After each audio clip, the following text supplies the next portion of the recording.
안녕하세요 여러분들. 집합건물 해결사 멘토 전은진입니다. 여러분들 반갑습니다.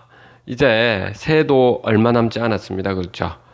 여러분들 2019년도 여러분들 다사대는 했을 거라고 봅니다. 앞으로 그 2020년이 되었을 때 여러분들의 어떤 삶이 여러분들이 운이 따라주고, 그리고 여러분들이 하시고자 하는 그 과정이 즐겁고 행복하기를 늘 빌겠습니다. 어떻게 보면은 여러분들이 이렇게 차도 오시는 분들 있죠.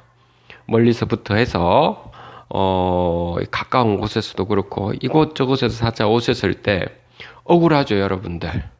분통이 터지죠. 게다가 여러분들 스스로도 실수와 실패를 경험을 하셨을 겁니다. 근데 이번에 원칙은 이러한 여러분들 고통, 죽을 만큼의 이 고통, 죽기 직전까지의 이 고통은 여러분들 스스로에게 성장을 만들어줍니다. 여러분들은 스스로가 이 부분을 알고 있을지 모를지는 그 순간순간에는 고통스럽더라도 그 과정 속에서 있죠. 여러분들의 내면은, 영혼에 있는 울림은 꽉 차 있을 겁니다. 그래서 제가 말씀드리고 싶은 부분은 지금은 원칙은 여러분들 원칙, 죽을 만큼의 고통은 여러분들에게 성장을, 그리고 여러분들에게 위대성을 만들어낸다라고 하는 겁니다. 자, 그 말씀을 좀 드리고 싶습니다. 예를 들어서 이런 겁니다, 여러분들. 예를 한번 들어보겠습니다. 이런 집합 건물도 많이 있습니다, 여러분들. 제가 과거의 사례에서도 많은 이야기를 했었는데, 집합 건물이라고 하는 이 부분은 투자 목적을 위해서 누가 사신 거죠? 그렇죠. 소유주분들이 사신 거죠. 소유주분들이 모여가지고 우리는 그 단체가 무슨 단체입니까? 관리단이라고 하는 단체가 만들어지는 거죠. 그러면 건물 전체에 대한 보존 관리는 누가 책임을 져야 되는 겁니까? 소유주, 우리들이 책임을 져야 되는 겁니다. 그렇죠? 이거는 명백한 사실이죠. 자, 그러면은 우리 소유주 여러분들께서는 관심을 가지고 건물이 어떻게 하면 효율화될 수 있는지, 어떻게 하면 건물이 관리 보존이 잘 될 수 있을지, 어떻게 하면 건물에 대한 관리비가 줄어들 수 있을지, 이 부분에 적극적으로 동참을 하고 각자가 공동체의 이익과 효율화와 관리를 위해서 우리는 관심을 가져야 되는 거죠. 이 사실은 여러분들 상식이죠, 여러분들. 다 알고 있는 거죠, 여러분들. 그런데 대부분에 보면 집합 건물에서는 보면 그 제주도부터 해서 있죠. 쫙 서울까지 형편없는 집합 건물이 있습니다. 정말로 이거는 있을 수 없는, 상식적으로 있을 수 없는 부분들이 어떤 경우냐면 집합 건물의 관리인이라고 하는 사람이 관리인을 뽑혔어요. 그러니까 뽑혔는데 좋아요. 건물 관리 보존하니까 아무런 문제가 없다고요. 제대로 관리를 하고 하는데 뭐가 문제 있습니까? 그런데 구분 소유자분들이 그 관리인에게 그 공용 부분에 대한 보존 관리에 대해서는 우리가 관리단 집회를 통해서 관리인이 선임이 되면 이제 관리인이 책임을 지고 하겠다라고 해서 거기에 대해 우리 과반 찬성을 해서 이제 들어간 거 아닙니까? 관리인이 뽑힌 거 아닙니까? 그렇죠? 근데 개별 호실마다 있는 전용 부분 있죠. 구분 소유권이 있는 부분까지도 관리인에게 모든 것을 이름할 수 있습니까? 없습니까? 없습니다, 여러분들. 이름을 할 수가 없다고요, 여러분들. 그럼 누가 거기에 대한 전용 부분에 책임을 져야 되는 거죠? 소유자 여러분들이 당연히 책임을 져야 되죠. 어떻게 보면 여러분들, 소유자 여러분들 등기부에 아니면 건축물 대장에 보시면은 전용 부분만 산 것이 아니고 공용 부분까지도 같이 여러분들 산 거죠. 그걸 우리는 총유물이라고 하는 거죠. 총유물.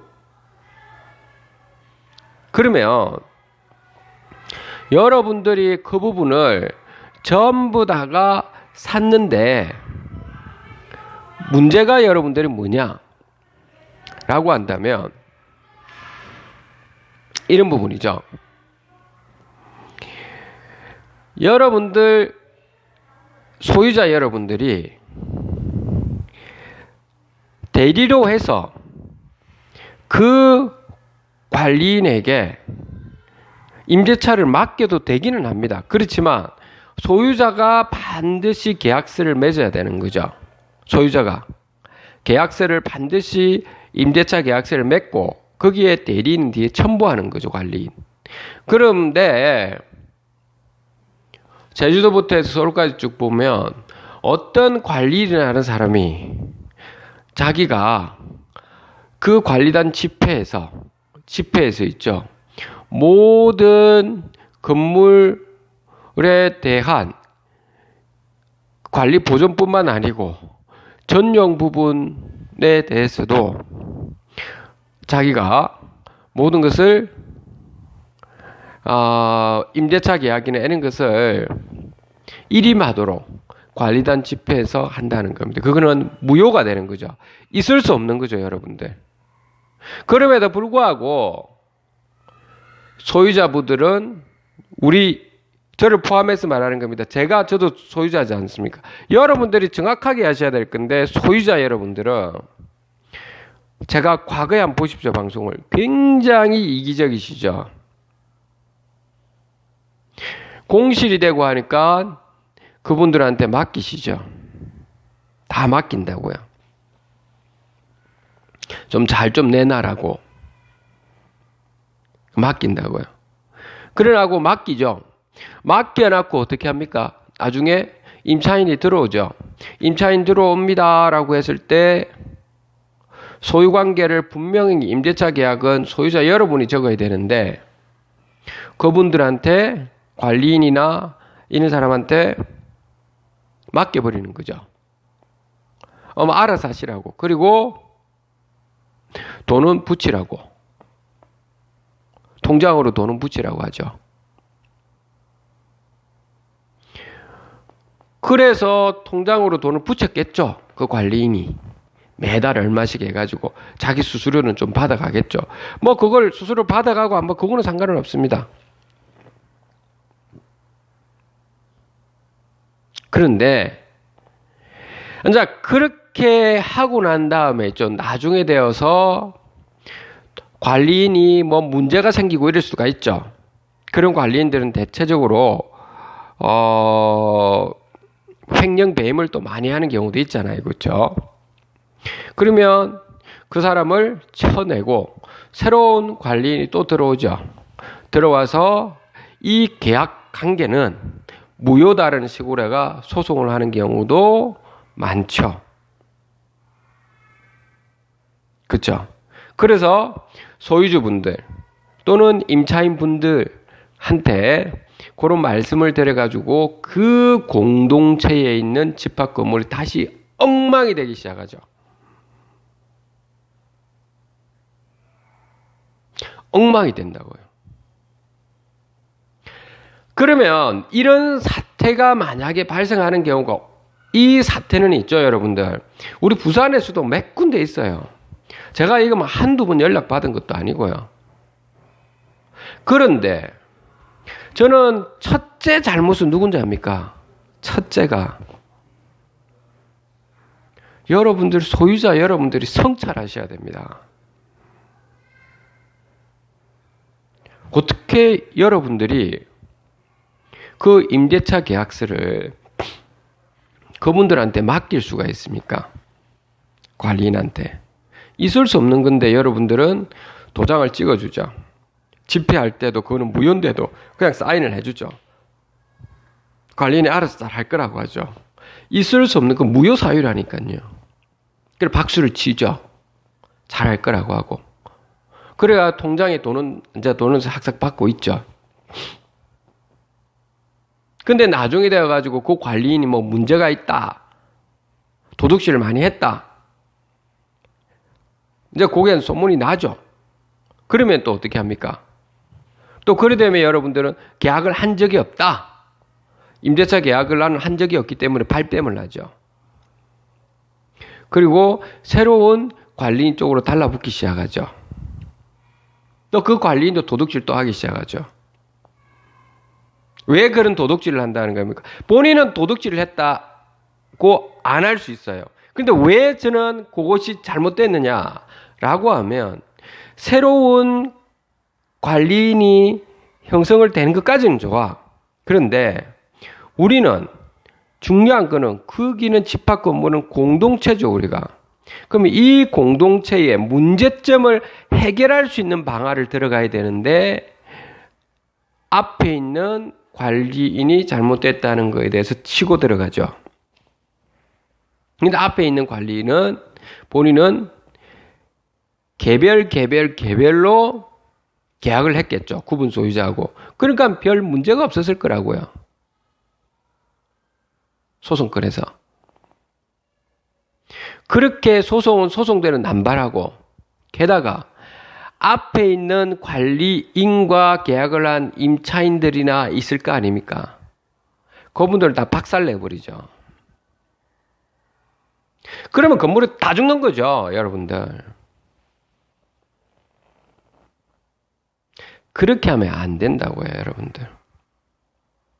근데 그렇게 하고 있죠. 원래 관리인의 책무는 뭔지 압니까, 여러분들?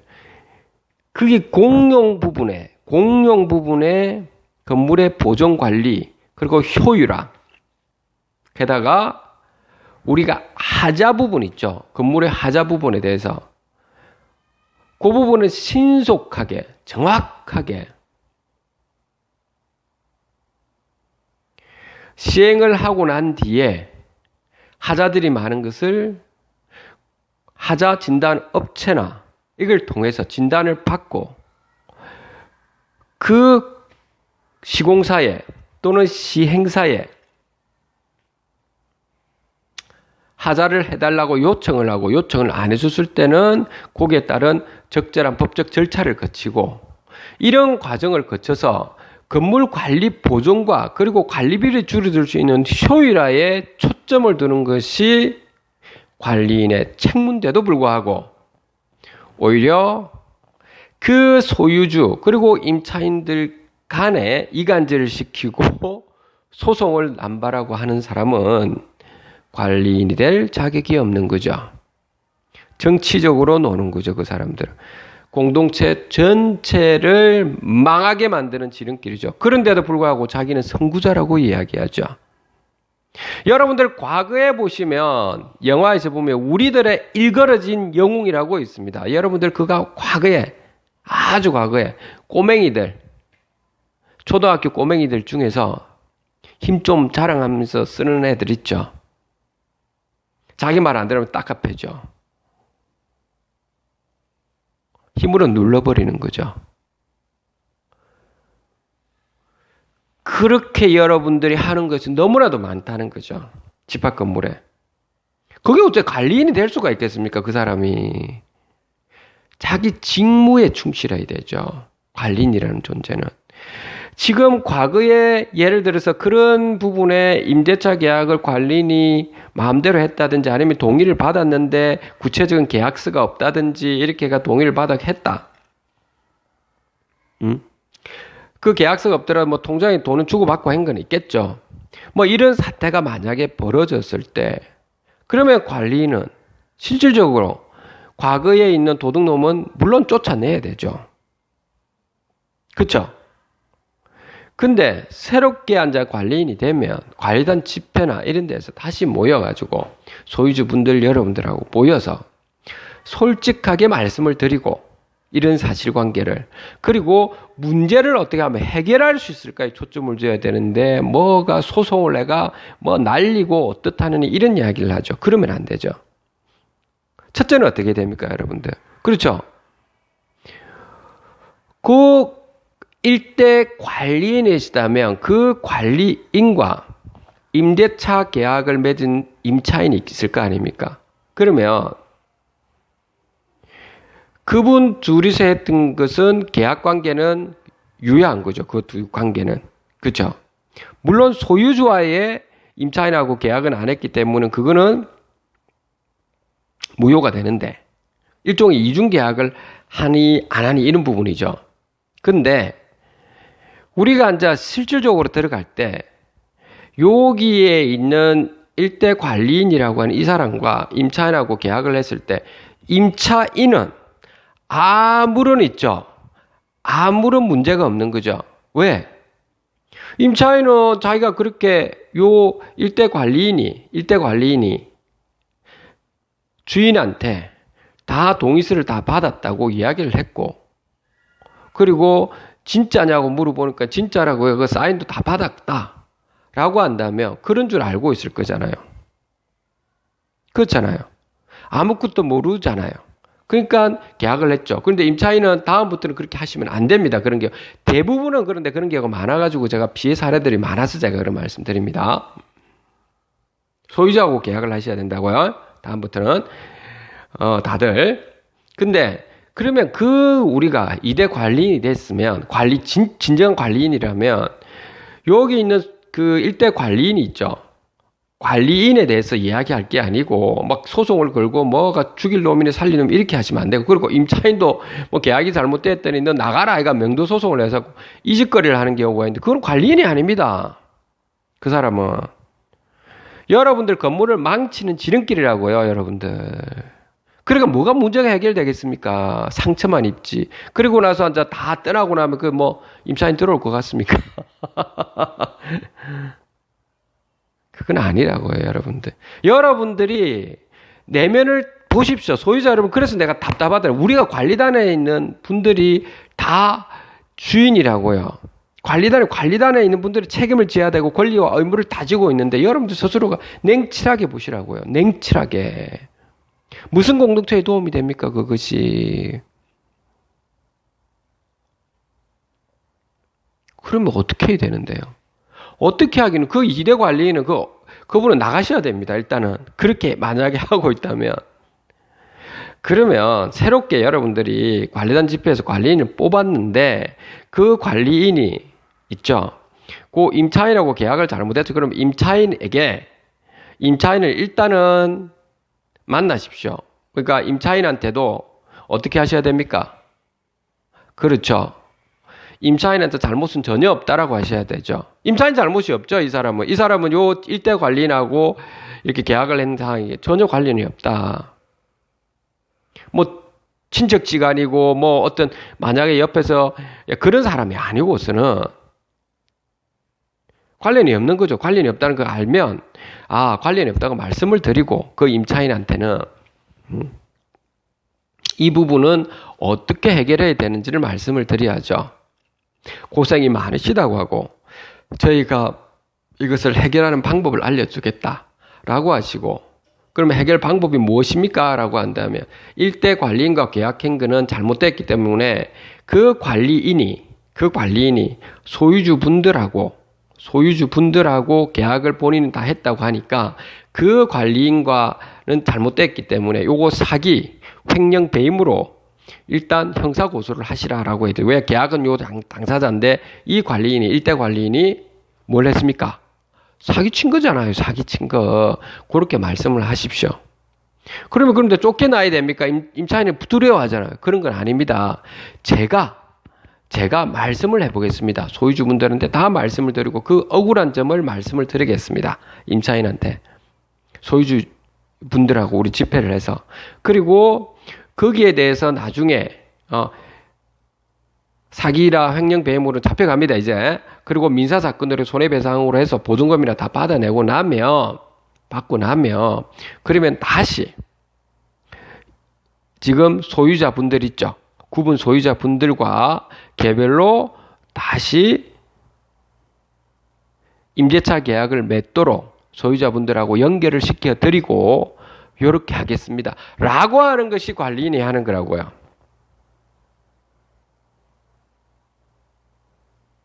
그리고 임대인이, 그러니까 다시 말해 소유자가 거기에 대해서 동의를 안 하시면 그거는 소유자하고 이야기를 다시 한번 해보시라고 하고 소유자한테 연락을 하셔가지고 관리사무소에 오시게 해서 그 관계를 정확하게 설정해가지고 그 부분 임대차 계약은 누구하고 딜을 하셔야 되죠? 나중에. 그쵸? 소유자하고 서로 간에 협의를 하셔야 되는 거죠. 그 관계를 명확하게 말씀을 해 주셔야 되죠. 그런데 그렇게 안 하고 쳐버리고 막 이짓거리를 하죠. 여러분들. 그러면 이대 관리인 그 사람도 문제 해결력은 없고 그 건물을 망하게 하는 지름길이라고요. 여러분들. 왜요? 관리단은 있죠. 관리단에 있는 사람들 모두 우리 소유주분들의 책임을 다 진다니까요. 임차인은 무슨 책임을 집니까? 그분들은 무슨 책임이 있다고요? 그러면 소유자분들 불러가지고, 계약이 정당하게 되지 않았기 때문에, 계약이 잘 안 됐기 때문에, 명도소송에서 쫓아보내고, 새로운 임차인을 그러면 들어오게 내가 하면 되지 않느냐는데, 참 어불성설입니다. 그렇게 하면, 그 임차인은 또 가만히 있습니까? 제가 아는 곳은, 경북에 아는 곳은 이 임차인이 너무나도 힘들어가 아무런 문제가 없는데 쫓아내고 이래가지고 결국에 요 임차인이 하신 거는 또 뭐 있습니까? 일대에 있는 그 관리인과 그 운영위원회 다 고발을 들어가죠. 그러면 고발됩니다. 고소됩니다. 여러분들. 다 그 사람들은 결국에 횡령 배임이 다 된다고요. 사기. 왜? 일대 운영위원회에 있는 분들은 가면 뭐 했었습니까? 그때? 뭐 했었냐고요? 그냥 도장 찍어주고 뭘 다 했잖아. 어쨌든 동의를 해주고. 얼마나 열받쳤으면 그렇게 했겠습니까? 다 그런 사람들 그러면 나가야 되고. 그리고 이 일대 관리인이라는 사람도 소유자였다고. 일대 관리인과 이대 관리인 사이에 또 저끼리 또 싸우고 난리고. 그리고 일대 관리인인 사람은 또 자기 편도 있을 거고 이대 관리인은 자기 소유주 편이 있겠죠. 그래 또 분파가 일어나죠. 또 그 건물에. 분파가 일어나가 죽일 놈 살릴 놈 해서 하면서 그러면서 공동체의 편이 만들어지죠. 정치적인 편이 만들어지죠. 그것이 우리가 내가 눈에 말씀드렸듯이 집합 건물의 투자 목적을 위해서 온 건데 그런 식으로 정치적으로 판을 만들면 다 죽어버린다니까요. 누가 그래 만들지? 그 이대 관리는 또 그렇게 만들어버리잖아. 그러면 안 된다는 거죠. 그래서 이대 관리는 그런 문제 해결 능력이기 때문에 나가게 하시고 거기에 있는 임차인한테 다시 오시라고 해가 억울하잖아요. 그분한테 오시라고 해서 그렇게 해서 요 일대 관리인 고소하시고 그래서 이제 돈을 받아내고 나면 그때까지는 소유자분들한테 그 말씀드리고 해서 관리비는 내고 어떤 상황을 말씀을 다 드리게끔 그렇게 협의를 할 수 있도록 소유자와 여기 있는 임차인과 협의할 수 있도록 이렇게 좀 하시라니까요. 문제를 해결이 되잖아. 그러면 응? 그렇게 다 하셔가지고 진행을 하시고 소유자분들한테도 부탁을 드리고요. 어떤 부탁요? 너무 자기 이기적으로만 들어가시면 안 된다. 자기 것만. 왜냐하면 아무리 신경 안 쓰다가 나중에 문제 터지면 그때서야 뭐 죽일 놈이니 살리인이니 뭐 일대 관리인이나 운영위원회니 뭐 관리위원회니 또는 이대 관리인이니 관리위원회니 뭐 죽일 놈이니 살릴 놈이니 도둑놈이니 이래서 하는데 그 누워서 침 뱉기죠. 자기가. 왜? 자기도 관리단의 누굽니까? 소유주니까 책임이 있는 거지, 본인이. 소유주가. 다 책임이 있는데. 그러니까요. 여러분들. 이런 사태를 어떻게 해결해야 되는지 알겠습니까, 여러분들? 제가 오늘 여러분들 죽을 만큼의 고통은 여러분들을 성장시키게 만든다는 겁니다. 그러면서 그 사례를 왜 들었냐면 경북이나 구미라든지 제주도라든지 저 전라도라든지 이런 데서 이런 연락이 많이 와요. 너무 힘들다. 건물값은 원래는 한 4억 정도 됐는데 상가가 지금 뭐 7천만 원밖에 안 된다. 죽겠다. 아이고 그 관리인이 해준다 해서 그냥 임대차가 알아서 해준다 해서 그냥 해놨는데 뭐 오피스텔도 마찬가지고요. 그냥 했더만은 뭐 덩쳐먹고 안 하고 죽겠다. 힘들다 이렇게 말씀하시더라고요. 그래서 제가 차도 오셔가 정말 힘들어 눈물도 흘리시고 또 나이 드신 분들이 특히 제 삼촌뻘인 사람들이 또는 제 부모님 같은 분들이 오셔가지고 눈물을 찔끔찔끔 흘리시는데 얼마나 내가 안쓰럽겠습니까? 그럼에도 불구하고 저는 독설적으로 말씀을 드린다고요. 왜? 그래야 그 고통 속에서 이제 제대로 성장하니까요. 제가 그 소유주분한테 그 삼촌뻘이나 그 부모님뻘한테 뭐라고 했겠습니까? 첫째 책임은 누구 책임이라 했겠습니까? 그렇죠. 그 소유자분이 책임이라고 내가 말씀드렸습니다. 왜 그거를 그런 식으로 일처리를 하셨냐. 소유자 여러분들 책임인데 왜 그런 식으로 일처리 하셨느냐. 관심을 가진 적이 있느냐고. 관리단에 대해서. 그래 관심 안 가지고 그렇게 하다가 나중에 건물값은 떨어지고 이래가 죽겠다고 해서 하는데 어떻게 하시냐. 똥값이 됐는데. 지금부터라도 그 고통은 힘든 점은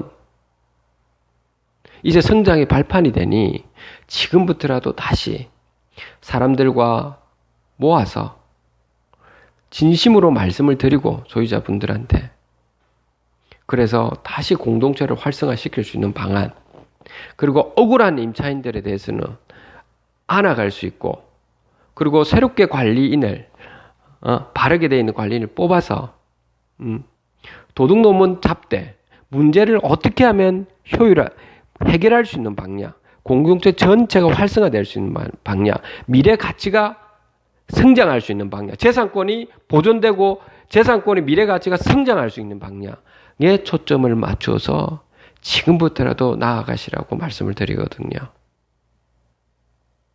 그리고 헤어집니다. 정말 멀리서 오시거든요, 다들. 전라도에서도 멀어요. 부산까지 올라가면 얼마나 먼데 꼬불꼬불한 거리에 저 강원도에서도 그렇고요. 뭐 구미, 서울, 뭐 인천 뭐 이런 데서 오시는데 얼마나 답답하면 여행 삼아서 오시죠. 힘드니까 눈물까지 흘리시겠습니까? 그런데 그분들은 이제 성장하실 거라 봅니다. 여러분들한테 그래서 말씀드리는 겁니다. 올 한 해가 다사대는 했을 겁니다, 여러분들. 죽을 만큼의 고통도 있었을 겁니다, 여러분들. 저를 만나신 분들이 정말 힘들었을 겁니다. 소송은 소송대로 많이 하고 나서도 너무 힘든 고통 속에서 몇 년간을 보내는 경우도 있었을 겁니다. 근데 그 부분조차도 누구 잘못이니 이런 걸 따지기 전에 스스로를 실수한 부분을 성찰하시고 스스로가 돼서 실수한 거는 그걸 가지고 자기를 자학하지 마십시오. 그걸 배우십시오. 실패하고 실수하고 억울한 점을 통해서 배우십시오. 그러면 여러분들 성장합니다. 분명히 성장합니다. 스스로가 위대해집니다. 거기에만 초점을 두시기 바랍니다. 자, 오늘 여기까지 하겠습니다. 벌써 29분이 넘어갑니다. 오늘 여기까지 하고요. 여러분들 죽을 만큼의 고통은 여러분들 스스로를 성장시키는 발판이 되니 새해에는 여러분들 하시고자 하는 일이 잘 되실 겁니다. 그리고 운이 따라줄 겁니다. 운은 따른다는 것은 귀인을 만난다는 걸 했죠. 여러분들. 그래서 귀인을 만날 거라고요. 저를 만난 것도 귀인이라고 생각하시면 고맙겠습니다. 자, 오늘 여기까지 하도록 하고 새해에는 하시고자 하는 일이 잘 되실 겁니다. 특히 2019년에 고통을 많이 받으시고 이런 분들은 2020년에는 좋은 부분이 풀리실 겁니다. 여러분들 꾸준히 정진하시고 배우시고 과거의 실패를 배움 삼아 나아가신다면 여러분은 운은 팍 트일 겁니다. 오늘 여기까지 하도록 하겠습니다. 감사합니다.